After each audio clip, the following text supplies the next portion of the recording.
بسم اللہ الرحمن الرحیم. عن عبداللہ ابن عمر قال قال رسول اللہ صلی اللہ علیہ وسلم ایما امرئن قال لاخیہ یا کافر فقد باء بہا احدہما ان کان کما قال والا رجعت علیہ. عبداللہ بن عمر رضی اللہ عنہ سے مروی ہے، انہوں نے بیان کیا کہ رسول اللہ صلی اللہ علیہ وسلم نے فرمایا، جس شخص نے بھی اپنے مسلمان بھائی کو کہا اے کافر، تو دونوں میں سے ایک یہ ہو کر رہے گا. اگر اس کا وہ بھائی اس کا مصداق ہوا جس کو اس نے کافر قرار دیا تو وہی، اور اگر نہ ہوا تو کہنے والے کی یہ بات خود اسی پر لوٹ جائے گی. یہ آخری درجے کی تنبیہ ہے. مطلب یہ ہے کہ کسی مسلمان کے بارے میں یہ خیال کرنا کہ میں اس کو کافر قرار دوں یا اسے کافر کہوں، یہ کوئی کھیل تماشے کی چیز نہیں ہے. اگر یہ بات درست ثابت ہوئی تو قیامت کی عدالت میں ہو سکتا ہے کہ بچ جاؤ، لیکن اگر یہ غلط ثابت ہو گئی تو نتیجے کے طور پر تم اس سزا کے مستحق ہو جاؤ گے جو اللہ نے منکرین کے لیے مقرر کر رکھی ہوئی. یہ جیسے ہمارے ہاں آپ لوگوں نے سنا ہوگا نا کہ توہین کے ایک قانون کے بارے میں لوگ کہتے ہیں کہ پھر الزام لگانے والے کو وہی سزا دے دی جائے. تو یہ جو انسانی نفسیات چاہتی ہے کہ ایسی سنگین بات اگر غلط کہہ دی گئی ہے تو اس کے نتیجے میں پھر اس آدمی کو وہی سزا دی جائے. یہ جب آپ بات بیان کر رہے ہوتے ہیں تو اس کا مقصود کیا ہوتا ہے؟ اس کا مقصود یہ ہوتا ہے کہ اس طرح کے الزامات نہ لگاؤ، یہ تمہاری ذمہ داری نہیں ہے. تمہارا کام توجہ دلانا، تمہارا کام تلقین کرنا، تمہارا کام نصیحت کرنا ہے. اگر کسی مسلمان نے جو اپنے آپ کو مسلمان کہتا ہے، اور خدا کا شکر کرو کہ وہ اپنے آپ کو مسلمان کہتا ہے، اگر اس نے کوئی غلط عقیدہ اپنا لیا ہے، کوئی غلط نظریہ اپنا لیا ہے، اس کے عمل میں کوئی خامی ہے، تو وہ تمہاری ہمدردی کا مستحق ہے. الدین و النصیحہ، تمہارا کام خیر خواہی کے جذبے سے اس کی اصلاح کرنا ہے. یعنی یہ داعیہ ہی پیدا نہیں ہوتا ہمارے اندر. اگر آپ دیکھیں کبھی خاص طور پر مذہبی لوگوں کو، یعنی وہ مقدمات قائم کرتے ہیں. ایک آدمی اپنے آپ کو مسلمان کہہ کر کوئی بات کرتا ہے، وہ اس کے ایک ایک چیز کو نکال کر ثابت کرنا چاہتے ہیں کہ مسلمان نہیں ہے. یہ جو داعیہ ہے، یہ جذبہ، یہ کیا چیز ہے؟ یعنی یہ تو ضرور ہونا چاہیے کہ کسی غلط نظریے، کسی غلط عقیدے کو آپ علمی طریقے سے بیان کریں کہ اس میں یہ خامی ہے، یہ کفر ہے، یہ شرک ہے. لیکن فرد کے ساتھ آپ یہ معاملہ کر رہے ہیں. آپ کو اس فرد کے ساتھ محبت اور اخلاص کے جذبے کے ساتھ اپنا پیغام پہنچانے کی صحیح کرنی ہے. تو رسالت مآب صلی اللہ علیہ وسلم نے فرمایا. اسی سے بعض لوگوں نے یہ نتیجہ نکال لیا کہ پھر اس پہ اجازت تو دے دی گئی ہے نا، یعنی اگر ہم مطمئن ہیں تو کہہ دیں گے. نہیں، یہ تکفیر کی اجازت نہیں ہے. میں نے اس پر لکھا ہے، یہ تکفیر کی اجازت نہیں بلکہ اس پر سخت ترین تنبیہ ہے. سخت ترین تنبیہ ہے. کوئی خدا ترس آدمی اسے اجازت پر محمول کرنے کی جسارت نہیں کر سکتا. مدعا یہ ہے کہ کوئی شخص اپنے آپ کو اس خطرے میں نہ ڈالے کہ کسی مسلمان کو کافر کہہ کر قیامت کے دن اسی طرح کے مواخذے سے دوچار ہو جائے جس سے خدا اور اس کے رسولوں کے منکرین دوچار ہوں گے. بھائی، مجھے یا آپ کو ذمہ داری نہیں دی گئی کہ ہم لوگوں کے کفر و ایمان کے فیصلے کریں. مجھے یا آپ کو یا کسی حکومت کو یا کسی ریاست کو خدا نے یہ فریضہ نہیں سونپا کہ وہ لوگوں کو الگ الگ کرے. ہمیں جو ذمہ داری دی گئی ہے وہ یہ ہے کہ ہم اپنے پروردگار کی ہدایت کو خود سمجھیں، اس کا عملی نمونہ بنیں، لوگوں تک اس کا پیغام پہنچائیں، ان کے اشکالات کو رفع کریں، اللہ کے دین کی توضیح و تشریح کریں. اگر کسی موقع پر کوئی غلطی ہو رہی ہے تو اس غلطی کو شائستگی اور تہذیب کے ساتھ واضح کریں. یہ بلاغ مبین ہے جو ہمیں ذمہ داری دے کے بھیجا گیا ہے. ہمیں لوگوں کا تمسخر اڑانے، لوگوں پر پھپتیاں کسنے، میں حیران ہوتا ہوں جب یہ دیکھتا ہوں. یعنی اچھے خاصے اصحاب علم وہ قرآن تو پڑھتے ہوں گے جس میں لکھا ہوا ہے وَلَا تَنَابَزُوا بِالْأَلْقَابِ، یعنی وہ لوگوں کے نام رکھتے ہیں. اور جانتے ہیں یہ تنابز بالالقاب کیا چیز ہوتی ہے؟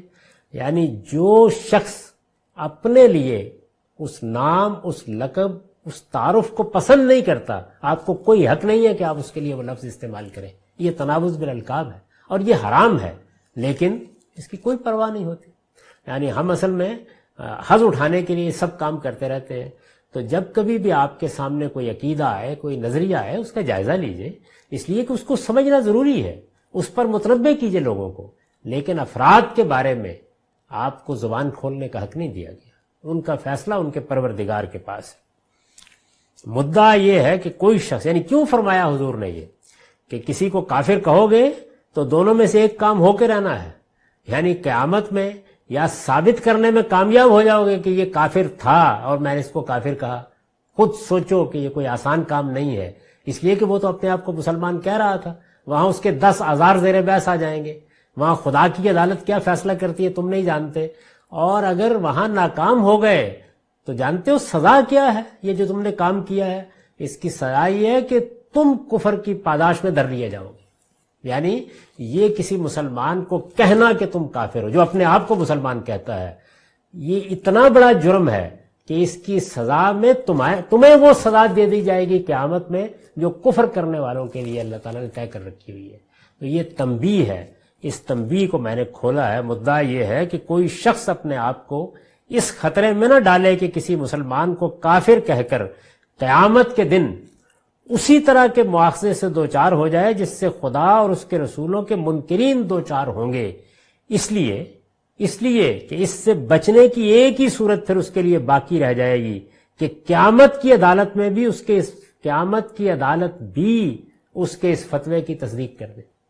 یہ خود سوچئے کتنا بڑا خطرہ مول لیتے ہیں ہم جب ہم کسی کی تکفیر کرتے ہیں، جب ہم کسی کے اس اعلان اور اس اصرار کے باوجود کہ میں مسلمان ہوں یہ ماننے کے لیے تیار نہیں ہوتے، جب ہم اسے مسلمانوں کی جماعت سے الگ کرتے ہیں، جب ہم اس کے بارے میں اس طرح کے فتوے لگاتے ہیں تو کتنا بڑا رسک لیتے ہیں، کتنا بڑا خطرہ مول لیتے ہیں۔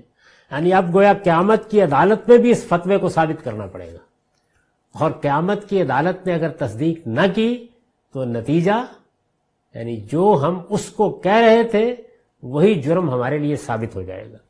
شریعت میں اس کی مثال قذف کی سزا ہے جو قریب اتنی ہے جو زنا کے لیے مقرر کی گئی، وہاں بھی یہی کیا گیا ہے کہ چونکہ زنا کا تعلق بندے اور خدا کے درمیان ایک جرم سے ہے اور اس کو خدا نے جرم قرار دیا ہے، تو اس میں اصل تلقین کیا کی گئی ہے کہ تمہارا کام نہیں ہے کہ تم لوگوں کے اوپر یہ تہمتیں لگاؤ، ان کا معاملہ ان کے خدا کا، پردہ ڈالو، یہ تعلیم دی گئی۔ باقی جرائم جن میں کسی کی حق تلفی ہوتی ہے یا کسی کی جان مال آبرو پر زیادتی ہوتی ہے وہاں اسلام کی تعلیم یہ نہیں ہے، یعنی چور کو پکڑا جائے گا، بتایا جائے گا کہ یہ چور ہے، لیکن اس معاملے میں حضور نے تلقین کی۔ قرآن کا بھی مزاج یہی ہے، لو سترتہ میرے دائق، پردہ ڈالو، لیکن اگر پھر کرو گے اور ثابت نہیں کر سکو گے تو کیا ہوگا؟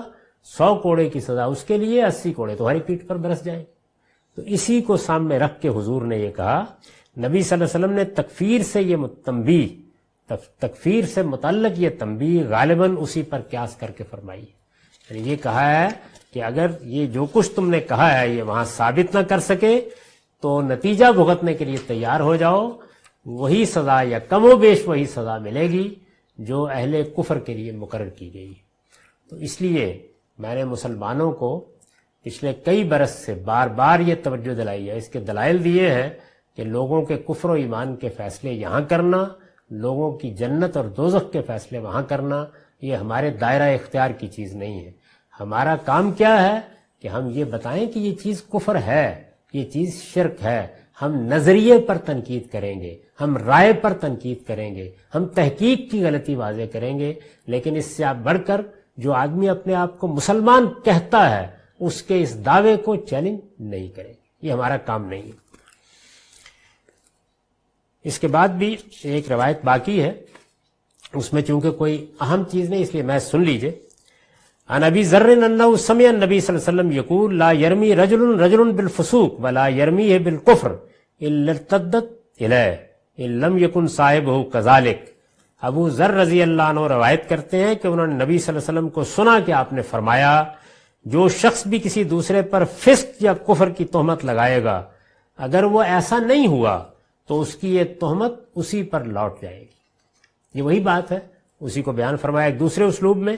اس میں ایک اور اضافہ یہ ہے کہ کوئی ایسی چیز جو فسق ہے یعنی خدا کی سری نافرمانی اور کسی بڑے گناہ کے ارتکاب کی تہمت، اس سے بھی اجتناب کرنا چاہیے، یہ ہمارا کام نہیں ہے۔ ہاں البتہ کسی کی حق تلفی یا کسی کی جان مال آبرو کے خلاف زیادتی کو روکنے کے لیے ایسا کرنا پڑ جائے تو بس اس کی اجازت ہے، ورنہ ہمارا کام لوگوں پر تہمتیں لگانا، تجسس کرنا، ان کے ذاتی معاملات کو دیکھنا یہ نہیں ہے۔ ہمیں یہ چاہیے کہ جو کچھ ظاہر ہے اس کی بنیاد پر معاملہ کریں۔ جب ایک آدمی اپنے آپ کو مسلمان کہتا ہے تو اس کے اس اقرار کی قدر کریں، اور جہاں غلطی محسوس کر رہے ہیں اس کو محبت اور خیر خواہی کے جذبے سے دور کرنے کی کوشش کریں۔ وآخر دعوانا الحمدللہ رب العالمین۔